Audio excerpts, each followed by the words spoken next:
She's just going to town. 20, 40,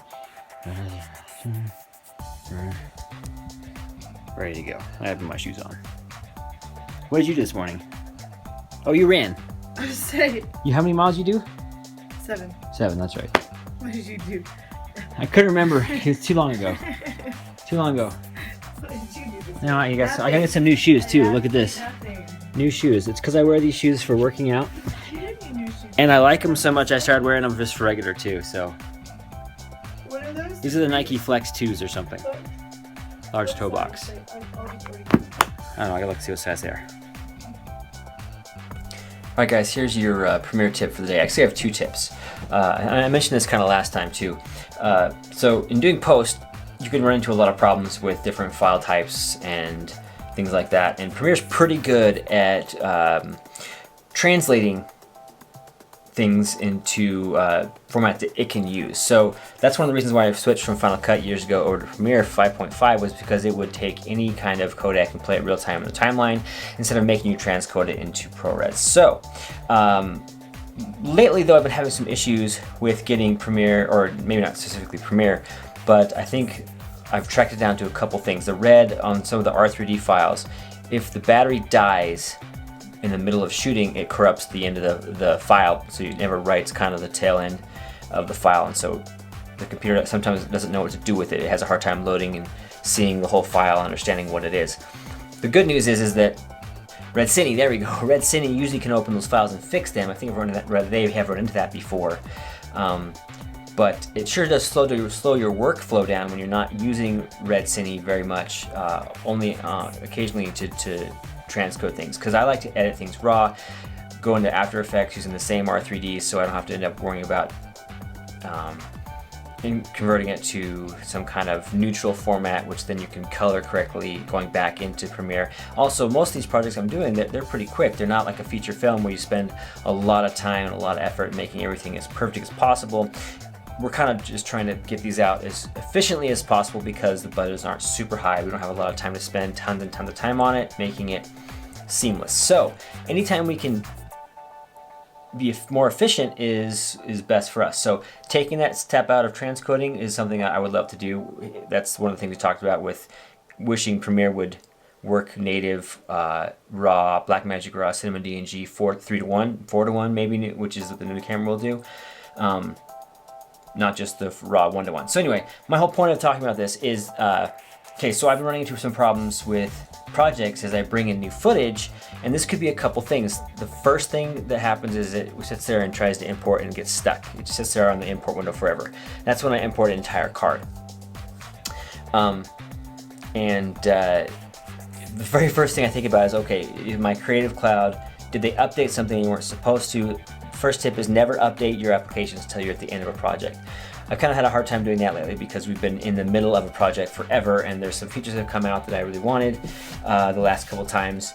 So that was one issue. Secondly is, okay, is there something in the footage I can track down? And I've been able to, it's not in this project. What I started doing was I imported one file at a time as we went through, one red file at a time, so that I could track down which one had a problem. And it was like 40 clips. I went down to 15. The 16th clip had an issue, and so I knew to avoid that one, I could then go on to the next one, and then I went back and reviewed it and come to I remembered that was actually a specific clip. The battery died in the middle of shooting before it could write the end of it. So that's your first tip, is always just kind of systematically go back and try and nail down why you think something's having a problem. I talked about this a while ago with exporting, turning off different layers, turning off different video clips, rendering just sections of the timeline until you find out where that error shows up. Then you can pinpoint down to individual files. Second tip of the day. I don't know how often you guys are Premiere people or not, but the media browser, it's my favorite thing, especially on Windows, because you're working mostly in QuickTimes. There isn't a really good way to preview files in Windows 10 that are QuickTime based files. It takes forever for QuickTime to open up. So I use the media browser all the time. It makes it really simple to be able to show all the files that Premiere can open and read and stuff. And what I do is I will open up a file in a folder, a directory in the media browser, and you just navigate down to the clip sections you want, and you then can, what I like to do is I like to click on the thumbnail view and make it as big as I can, and then it acts like a little mini bin without importing the entire thing into the program. So maybe I have an old project I'm pulling footage from. I don't want to import the entire project. I just want to pull specific clips. Instead of trying to go through the Windows Explorer, I can jump into the media browser, pull those open, thumbnail view as big as possible, and it acts like a little mini preview window. So the other cool thing is you can do very similar things with importing. Say you have a title or a clip or something like that from a previous project. What you can do is you can jump in and open that project in the media browser, double click on the timeline, it'll bring it in and open it, not necessarily open it as an actual application, or sorry, as an actual project being open. You don't have to close your project you're in. You can open that project, see the timelines, open that timeline you want, click on the specific text, specific clip, whatever, copy it, paste it, import it, whatever it is. And it's a really easy way to pull stuff from a previous project into a new one without having to go through all kinds of bells and whistles. So media browser, it's your best friend.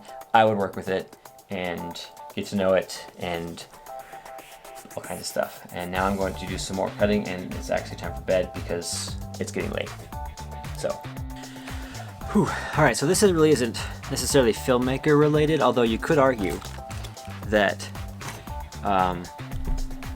you gotta stay fit and healthy too. I mean, being on set, it can be physically taxing, but it's not always consistent, and you tend to eat not very much like you should on set. So anyway, working out is an important part of my life, and some people, I've had a lot of comments asking me about, okay, what workout is it that we do or that I like to do? Because they see, obviously you see me doing it on the journal entries and stuff. So my wife actually is a fitness coach. And what we love to do are the Beachbody programs, if you guys have seen those. P90X, Insanity, all those classics. But, so what I like to do is they have a kind of like a Netflix for workouts, which is pretty awesome. And online, you can get access to pretty much any kind of workout you want. So I never lifted in high school. I was always like that skinny kid, and I really didn't know how to weight lift or things like that. And then I got introduced to P90X. P90X2 was a little more technical, and then they brought 3 along. There we go, see, 3, and that was one of my favorites. So we love to do P90X3. That's a good one. It's only 30 minutes. I mean, you got to get enough, you got to really have time, or you can't spend too much time working out. One of the ones we just recently did was called Hammer and Chisel. That's a bunch of heavy lifting and also toning.